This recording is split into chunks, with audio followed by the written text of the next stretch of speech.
आज सीखेंगे organic. Organic कैसे तैयार की जाती है, ऑर्गेनिक केवल सीखेंगे, ठीक ना। Organic word taken from organism. Organic word को हम लोग ऑर्गेनिज्म से लिए हैं, ऑर्गेनिज्म, जिसका अर्थ होता है जीवाणु, जीव में पाए जाने वाले अणु। तो ऑर्गेनिक आपको जूलॉजिकल किंगडम और बॉटनिकल किंगडम से प्राप्त होने वाले सब्सटेंस हैं। इसके विषय में पूर्ण डीपली हम लोग जानेंगे, परंतु अभी जानेंगे कैसे इसका स्ट्रक्चर बनाए जाते हैं, है ना, वो सीखेंगे।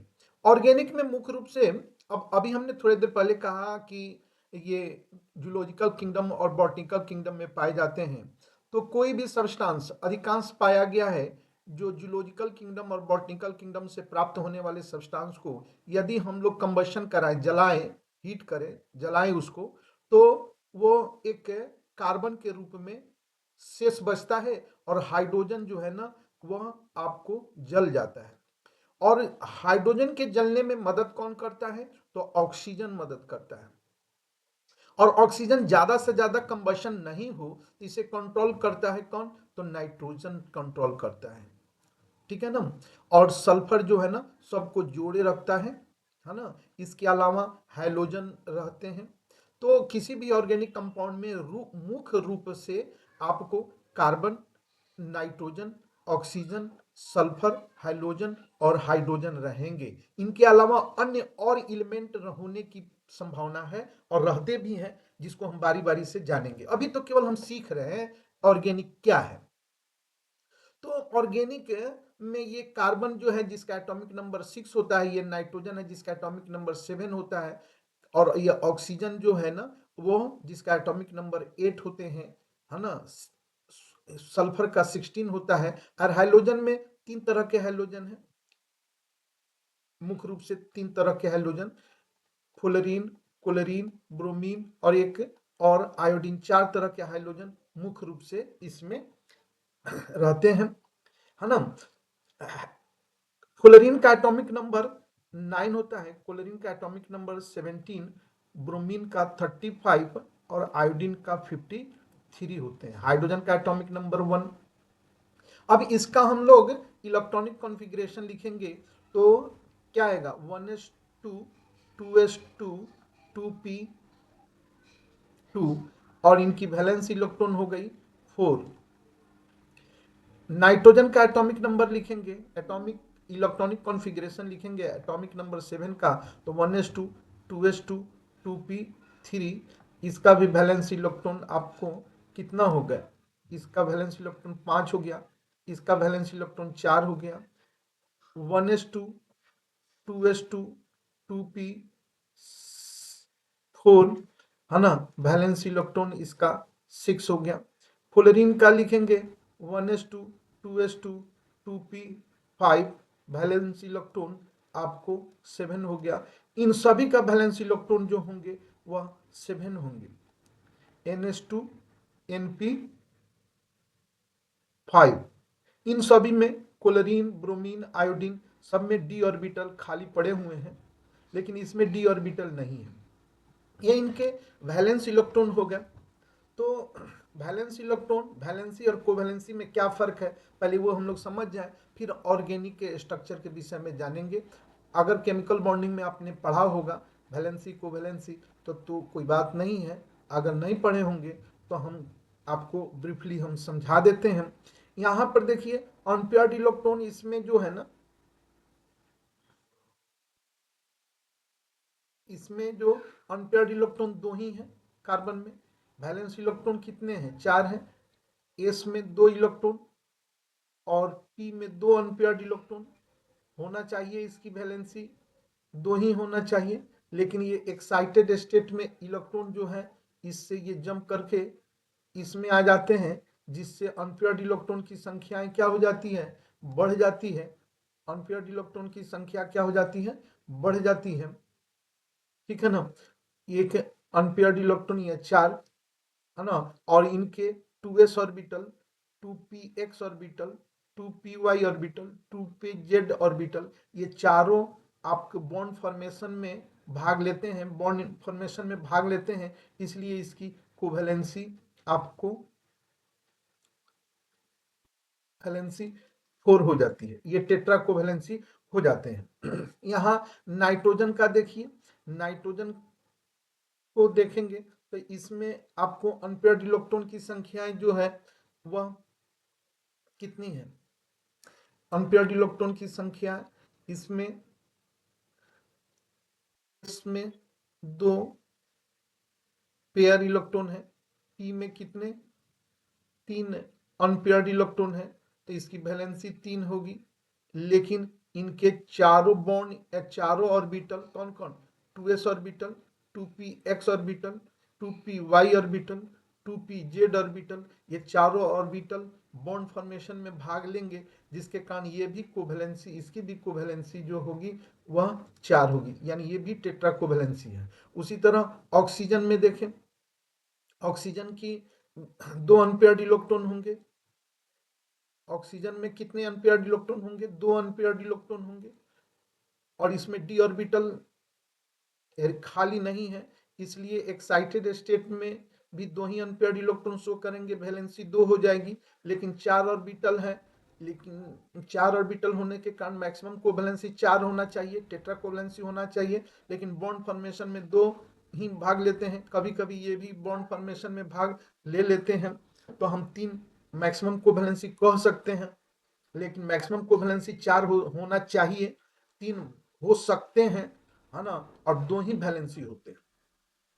यहाँ पे आपको हाइड्रोजन में फ्लोरीन का 1 अनपेयर्ड इलेक्ट्रॉन है, और फ्लोरीन में वैकेंट डी ऑर्बिटल नहीं है ना, और इनके वैलेंस शेल में 2p ऑर्बिटल में 1 अनपेयर्ड इलेक्ट्रॉन है, इसलिए वैलेंसी इसकी 1 होगी, और हायर इलेक्ट्रोनिगेटिव होने के कारण इसकी हमेशा निगेटिव ही वैलेंसी होते हैं। बाकी सब हाइड्रोजन में डी ऑर्बिटल होने के कारण इनकी कोवैलेंसी बढ़ सकती है ना, मैक्सिमम 6 7 8 तक हो सकते हैं, और हाइड्रोजन है तो इसमें 1s1 एक ही अनपेयर्ड इलेक्ट्रॉन है, इसलिए इसकी वैलेंसी 1 होगी।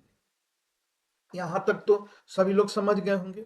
हम मुख्य रूप से यहाँ पर ये केमिकल बॉन्डिंग का चीज है वो उतना समझाएंगे तो समय लगेंगे, हमको ऑर्गेनिक सिखाना है। ऑर्गेनिक में मुख्य रूप से जो कार्बन है तो कार्बन की वैलेंसी 4 होती है, नाइट्रोजन है तो नाइट्रोजन की वैलेंसी 3 होती है, ऑक्सीजन है तो इसकी वैलेंसी 2 होती है, सल्फर है तो इसकी वैलेंसी 2 होती है, सभी हाइड्रोजन फ्लोरीन, क्लोरीन, ब्रोमीन और आयोडीन, इन सब की वैलेंसी 1 होती है, सबकी वैलेंसी 1 होती है, केवल इतना ही समझे आप, है ना, और हाइड्रोजन की वैलेंसी 1 होती है। बस इतना जान गए, ऑर्गेनिक आपके लिए आसान हो जाएंगे, बिल्कुल आसान हो जाएंगे।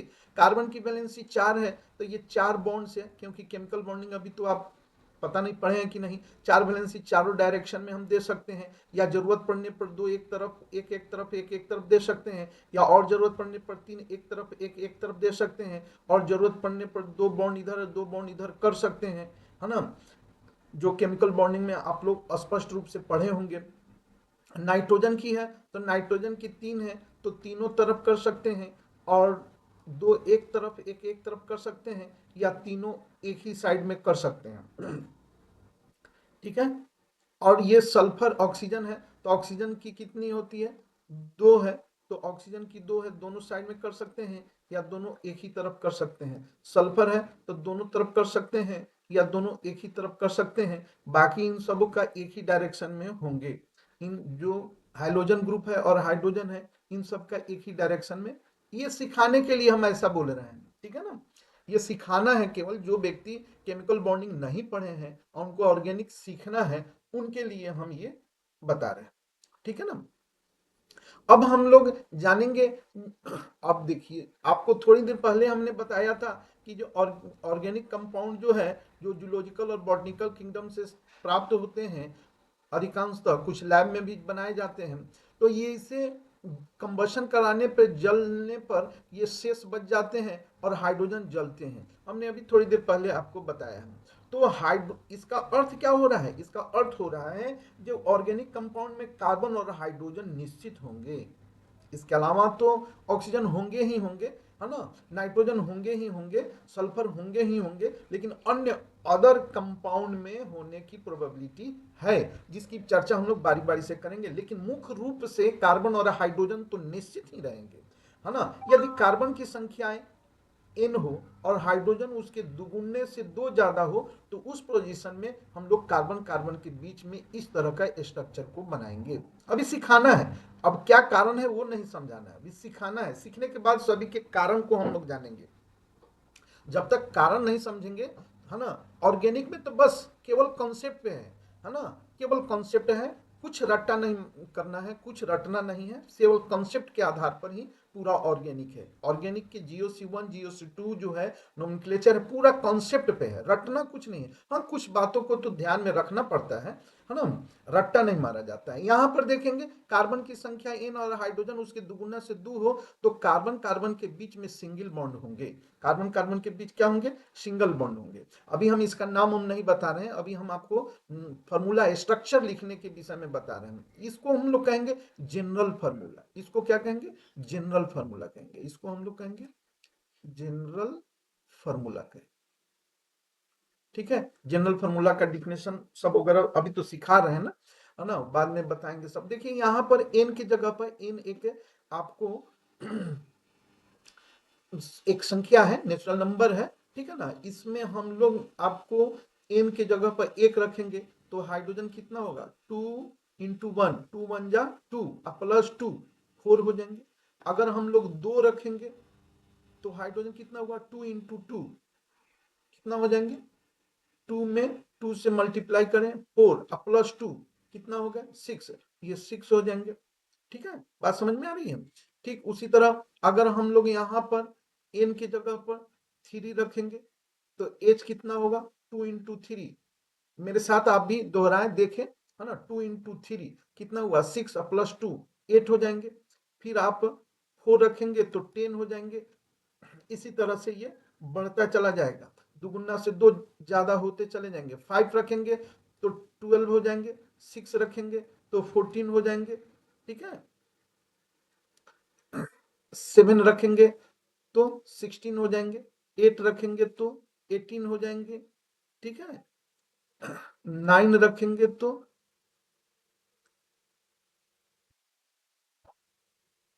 20 हो जाएंगे, 10 रखेंगे तो 22 हो जाएंगे।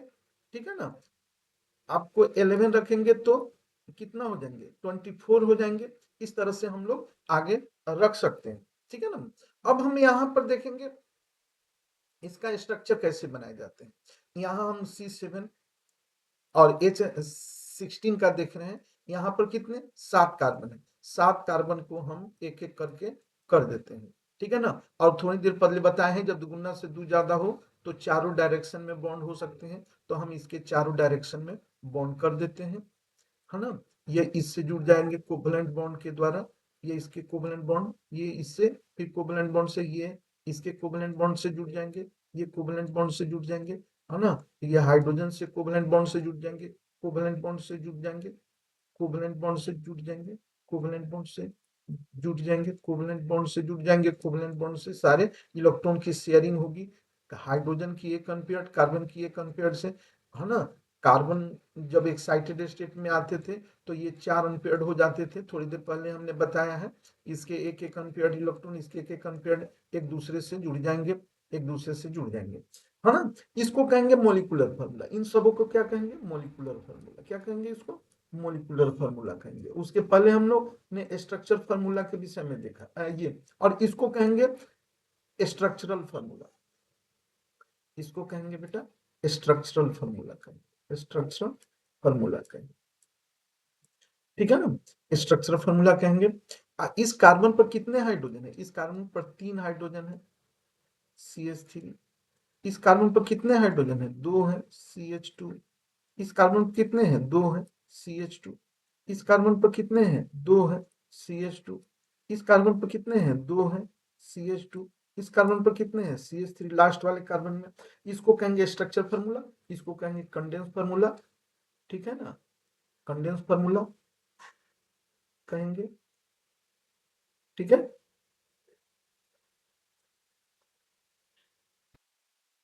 चलिए, अब ये सब जो हो गया है ना, इसके पहले हमने जनरल फार्मूला, मोलिकुलर फार्मूला, है ना, मोलिकुलर फार्मूला, ये सबको डिफिनेशन अभी डिफाइन नहीं कर रहे हैं, केवल सिखा रहे हैं।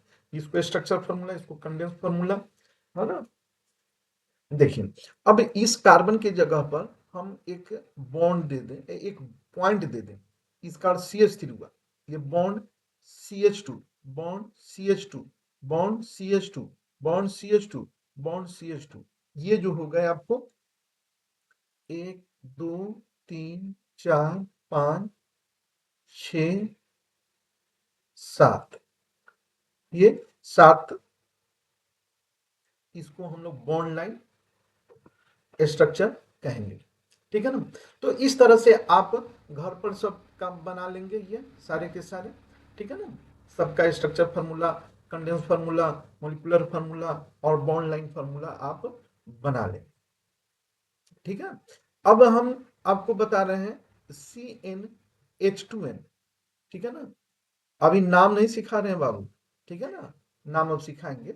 CnH2n, ठीक है ना, n के जगह पर 2 रखेंगे तो H कितना हो जाएगा, 4 हो जाएगा। n के जगह पर 3 रखेंगे तो H कितना हो जाएगा, 6 हो जाएगा। 2 टाइम्स है 4 रखेंगे तो 8 हो जाएंगे, 5 रखेंगे तो 10 हो जाएंगे, 6 रखेंगे तो 12 हो जाएंगे, है ना। जैसे जैसे हम लोग कार्बन की संख्या को बढ़ाते जाएंगे, उसका 2 टाइम्स 7 रखेंगे तो 8 कितना हो जाएंगे, 14 हो जाएंगे।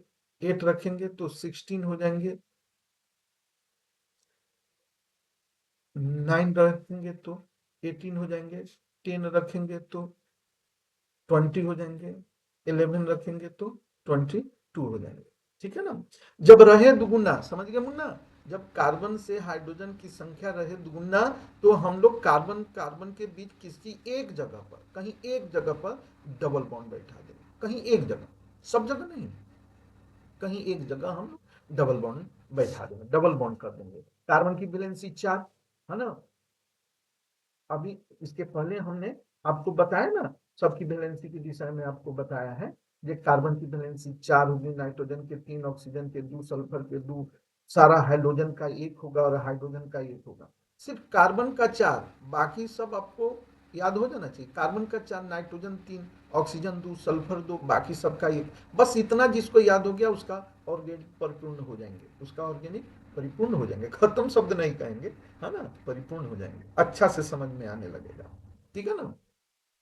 तो जब रहे दुगुना, तो कार्बन कार्बन के बीच में जब ये एक जगह, कहीं एक जगह डबल बॉन्ड हो जाएंगे, कार्बन की वैलेंसी 4, 1 2 3 4, 1 2 3 4, है ना, इस तरह से इनकी हो जाएगी। अब यहाँ देखिए 2 कार्बन है, यहाँ कितने हैं, 2 कार्बन है, तो 2 कार्बन कर दीजिए और कार्बन कार्बन के बीच डबल बॉन्ड, है ना, और 4 हाइड्रोजन होगा। कितना आसान, है ना। फिर भी लोग रहते हैं बहुत परेशान। 7 कार्बन है 3 4 5 6 7, सबको एक एक करके पहले जोड़ दीजिए, सबको पहले एक एक करके जोड़ दीजिए। कहीं एक जगह, यहाँ वहां जहां तहां मत पूछो, कहाँ कहाँ, जहां इच्छा वहां एक डबल बॉन्ड बैठा दो। डबल बॉन्ड बैठा दिए यहाँ। अब यहाँ पर बॉन्ड गिन लो, 1 2 3 4, 1 2 3 4, बाकी सब पर करो विचार, सबके होंगे 4। समझ रहे हो कि बैठ के समय पर कर रहा अत्याचार, सबके हो गए 4। समझो, यही लाइफ है। जो बच्चे टीन एज में अच्छी तरह से पढ़ लेंगे, उनका जिंदगी बहुत सुखमय गुजरेगा, ठीक है। अब ये होगा। अब एक कार्बन पे कितने हाइड्रोजन है बेटा, यहाँ 3 है। यहाँ कितने हैं, 2 है।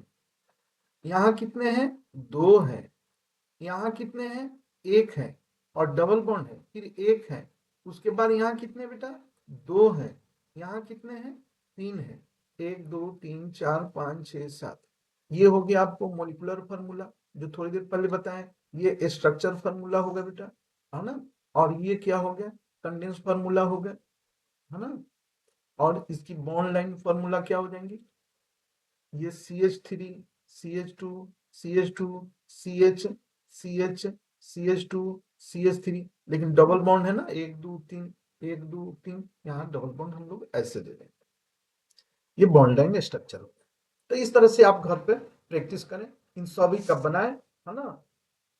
बनाते समय में ये ध्यान देना होगा, गलतियां हो सकती है बनाते समय, जहां डबल बॉन्ड हम लोग कर रहे हैं ना, जहां भी डबल बॉन्ड कर रहे हैं ना, उस डबल बॉन्ड वाले कार्बन की वैलेंसी को पहले पूरा करो, है ना। 1 2 3 4, 1 2 3 4, तो गलती होने की संभावनाएं नहीं रहेंगी। फिर करेंगे सब पर विचार, सबका होंगे वैलेंसी चार्ट, ठीक है ना। चलो अब हम आगे देखें, इस तरह का सब जरूर बनाएंगे आप, है ना, तब सीखेंगे। अभी सीखना है, अभी केवल सीखना है, ठीक है ना। CnH2n-2, है ना, कार्बन की संख्या से दुगुना हाइड्रोजन की संख्या हो और उससे 2 कम हो, ठीक है ना, तो इसको हम लोग कहेंगे, इसमें कार्बन कार्बन के बीच ट्रिपल बॉन्ड होंगे, कहीं एक जगह, सभी जगह नहीं, कहीं एक जगह क्या होंगे, ट्रिपल बॉन्ड होंगे। अब यहाँ n के जगह पर हम 2 रखेंगे, है ना, तो 2 का दुगुना 4 में से 2 गया 2, 3 रखेंगे तो 3 2 जा 6 में से 2 गया 4, है ना। फिर ऐसे ही हम लोग रखते चले जाएंगे, 4 रखेंगे तो कितना हो गया, है ना, 6 हो जाएंगे, 5 रखेंगे तो 8 हो जाएंगे, ठीक है। 6 रखेंगे तो कितना हो जाएंगे, 10 हो जाएंगे। 7 रखेंगे तो 12 हो जाएंगे, समझ रहे हैं ना। फिर आपको 8 रखेंगे तो 14 हो जाएंगे, 9 रखेंगे तो 16 हो जाएंगे। इस तरह से हम लोग रखेंगे, ठीक है ना, है ना। फिर 10 रखेंगे तो 18 हो जाएंगे, 11 रखेंगे तो 20 हो जाएंगे। अब किसी एक पर चर्चा कर रहे हैं, यहाँ 7 पे 7 कार्बन है, 7 कार्बन को आप एक एक करके पहले लिख दें, सीखें सीखें, 3 3 6 एक साथ, फिर सबको एक एक करके जोड़ दें, सबको एक एक करके जोड़ दें, बहुत बढ़िया, सबको जोड़ें, है ना। और कहीं एक जगह यहाँ वहां जहां तहां मत पूछो, कहां कहां, जहां इच्छा करें वहां ट्रिपल बॉन्ड बैठा दो। अब जिस पे आप ट्रिपल बॉन्ड बैठा रहे हैं, उस कार्बन की वैलेंसी को काउंट कर लो, 1 2 3, 1 2 3, एक ये 4, फिर इसको देखो, इस कार्बन पर देखो, 1 2 3 4, बाकी सबको 1 2 3 4, 1 2 3 4, इस पर करो विचार, 1 2 3 4, 1 2 3 4। अब जितने हाइड्रोजन बच गए, स्वाभाविक है सभी जगह उतना ही हाइड्रोजन हो जाएंगे,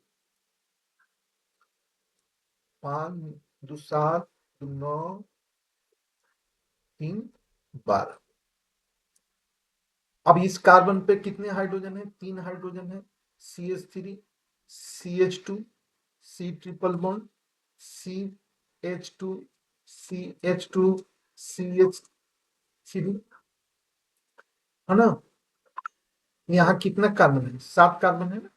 अब 7 कार्बन को 1 2 3 4 5 6 7, 1 2 3 4 5 6 7, एक ज्यादा लिखा गया,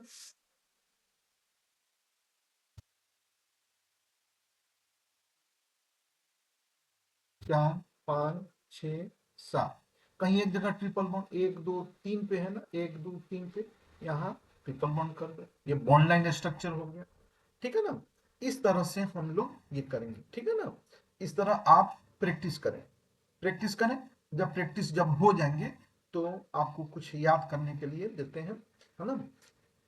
number of carbon, number of carbon को हम लोग बेटा अल्फ कहेंगे, नंबर ऑफ कार्बन को क्या कहेंगे, अल्फ कहेंगे। यदि कार्बन की संख्या 1 हो तो इसके जगह पर मिथ कहेंगे, इसके जगह पर मिथ कहेंगे, ठीक है ना। और 2 हो तो इसके जगह पर ईथ कहेंगे, 3 जब हो तो इसके जगह पर प्रोप कहेंगे, ठीक है।